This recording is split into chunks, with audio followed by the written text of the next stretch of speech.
nå gikk jo den her I dass da. Ja da. All right. Are you clear?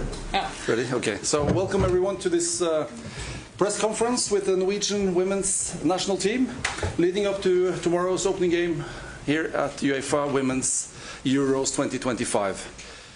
On stage with me I have Captain Ada Hegerberg, Head Coach Gemma Grainger and Vice Captain Caroline Graham-Hansen. And we're open to taking your questions. Just bear in mind, when we speak, if you're speaking in any language other than English, please bear in mind to speak slowly so that we have time to interpret. It's remote interpretation. It's offered to you and to us so that we are able to respond to questions adequately and people on the other end also understanding what we're saying. So, yeah. With no other ado, let's get started. Who wants to go first? Philip O'Connor from the Reuters news agency. A question for Ada. The last Euros didn't perhaps go as you planned. How important is it for you to sort of have your revenge this time around and for Norway to perform better with you now having taken over as captain from Modern? Well, first of all, I don't think we live in the past at all. I think it's important to live in the present. It's about learning from what you have experienced. But now it's a different situation. You can't compare for what's been in the past either. It's all about focusing on what you can do in the moment, preparing as best as possible. We're very excited to be here, playing in Euros, representing Norway on the biggest stage is incredible as a footballer. So we got to take the opportunity to enjoy it, but also give our best, show a team that's willing to fight for each other and yeah, try to make everyone who watch us from home and also in the stadium, because we know that there are around 1,500 people in the stadium tomorrow, and make them happy and fight together. Thank you. Next, you have more questions or should we move on? Okay. Who wants to go? Yep. It's you, sir. Thank you.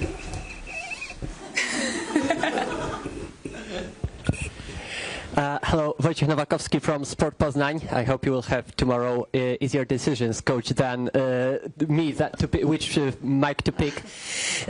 My question is to Ada, because you are here because the women's football has changed. I mean, your past is known that you've resigned from playing in the national team. Now you're the captain. It means it's changed a lot.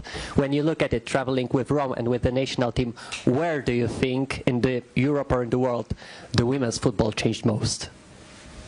That's a good question, sir. Dzień dobry. And I think I speak on behalf of everyone here in this row when I say that the development has been incredible throughout my whole career. Carol can speak for herself as well later, but since we started out young girls, going into this world of football, the professionalism, obviously there are stigmas today as well. You continuously have to perform at a high level in order to kind of like let people know that the demands you should have in order to be at your best. But the interest, the way people look at women who wants to achieve something in football, I mean, it's been a crazy ride, I'm going to be honest. There's so much to do still. That's why we always have to focus on trying to be the best versions of ourselves, to keep pushing. And I think, yeah, being a women's footballer today, it's a cliche, but it's the truth. You play for much more than winning. You play for a whole next generation. And as much as it can be tiring, it's also a big role and a task for us. And it should inspire us to yeah, be at our best at all times. Thank you. Thank you. All right. Next. All right, front row. Hello, Lucas Werte from Swiss newspaper Blick. Question to Caroline. How do you look at this game tomorrow, if you compare it to the previous two games, is there some aspects that are similar, or is it completely a new game for you?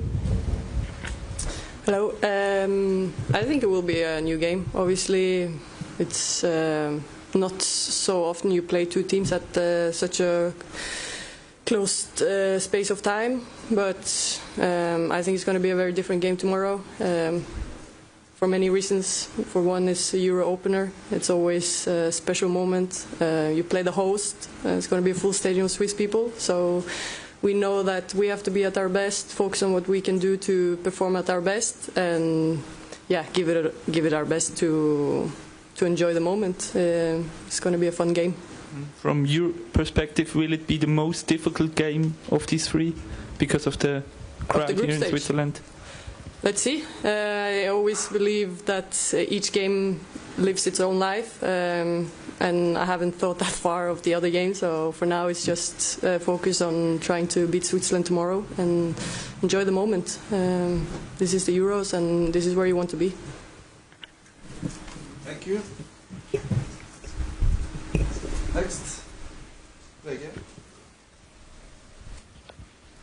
Question for all of you.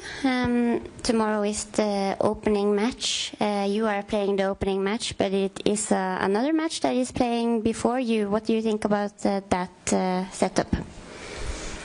Yeah, I can take that for now. Of course, you know, at the championships, we'll have our full focus on our game tomorrow.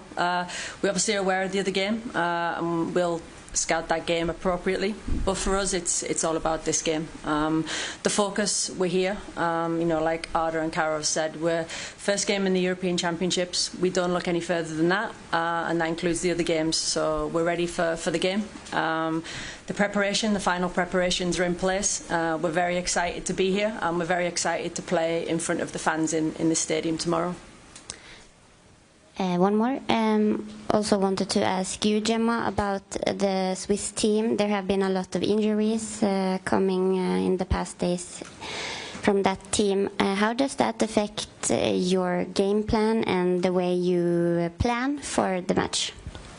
Yeah, not too much. Our focus is on ourselves. You know, they're the standards we have. That's the mentality that we have.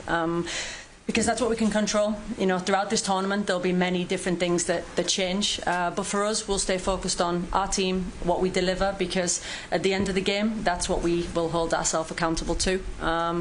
We can adapt. We've had to do it many times. You know, Caro spoke about we've played Switzerland twice, and that's been great, but this game is a European Championship opening game. We expect the game to be different, but what we do expect from ourselves is that we're ready to deliver. We're very happy to deliver at this level, and happy to be here. Thank you.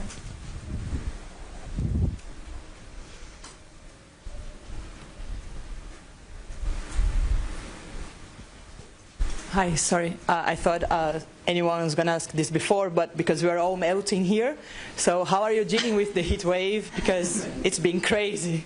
Yeah, well, I can let you know that we've got a fan here, and that feels it's quite well nice. hidden. Yeah, it is well hidden, but I feel like I'm getting some windswept to look. So you get a fan up there for starters. But yeah, you know, it's for me the weather is just how it is. You know, whether it's wind, rain, sun, it's not an excuse. It's just something that you have to get on with.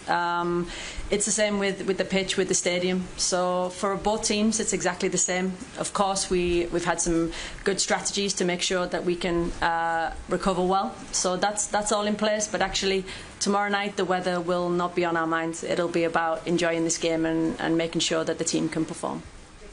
Thank you. Thank you. All right.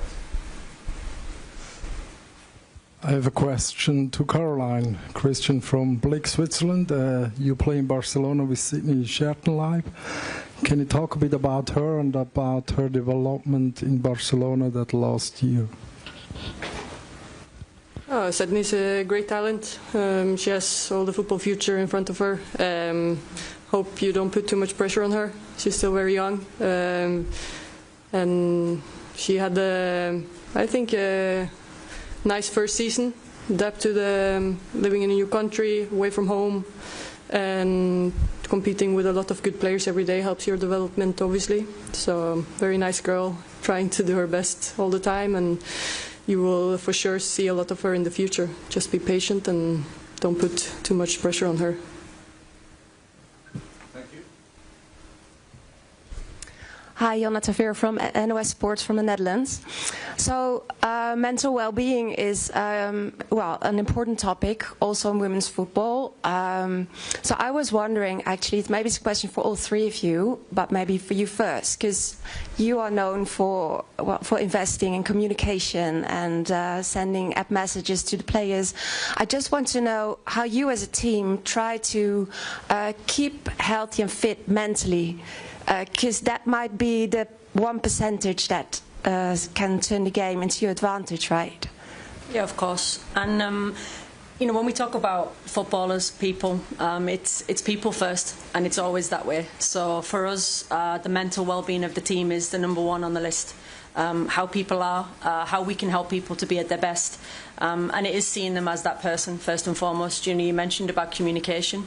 For me personally, communication is the most important thing. To ask somebody how they are and then listen to the answer and be able to support them in the best way is absolutely the philosophy that I believe in life.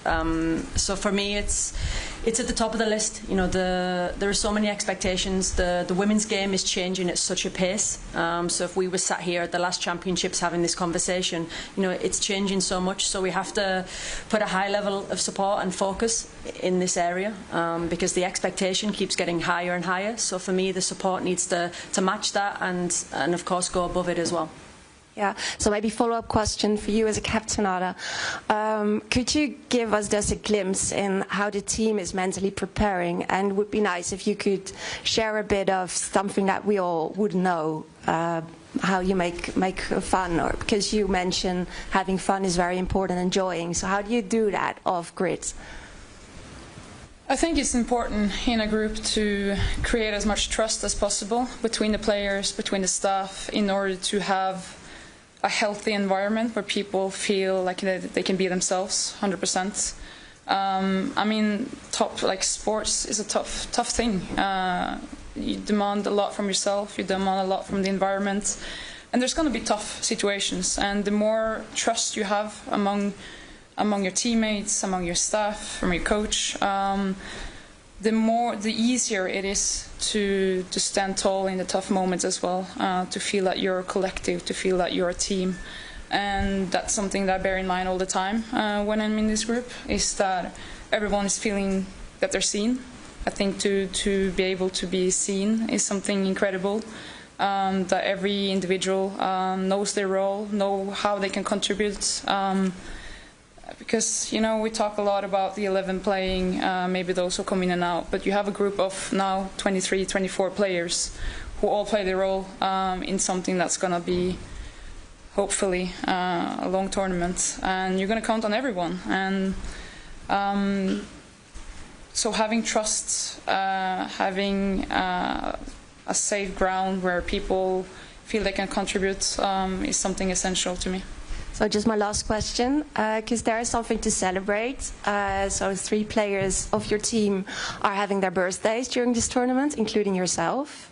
Yes, I'm 30, just so you know, in July. Yeah. I'd also like to say it's my birthday as well. Oh, your birthday as well? Quarter-final, so I'm hoping that the quarter-final. Yeah, my birthday quarter-final, so that's something to So also tell me, how are you going to celebrate? Because that might be a glimpse into something.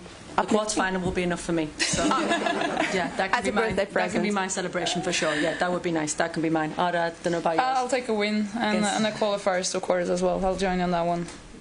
Okay, thank you. Thank you. We'll have time for one more question before the players need to prepare for the training. Who wants to have a go? Front row. Right. Question to Gemma. If you look back at these 2 games in the Nations League, you were maybe a little bit lucky to win both games. What's your side on this, or how do you look back at these 2 games? Yeah, I see. I think sometimes you make your own luck. First of all, in the chances that you create. So you know, for me, the games were very competitive. The respect that I have for Switzerland is high, and also that goes for Pia as well. The coaching team, the team. It comes from a place of high respect, like you said. the games were tight games. The game tomorrow will be obviously the third time in a short period of time. And yes, we did win the first 2 games, but we very much focus on tomorrow as a single game and how we can be at our best. The preparation has been slightly different, and Caro mentioned before, it's a little bit unusual that you can play so close competitively as well. I've actually really enjoyed it as a coach because it's a challenge that you want to keep getting better. So tomorrow night is the next step, and very ready for that. All right. Thank you all. We'll prepare for some training, and then we'll see you tomorrow. Thank you so much. Thank you.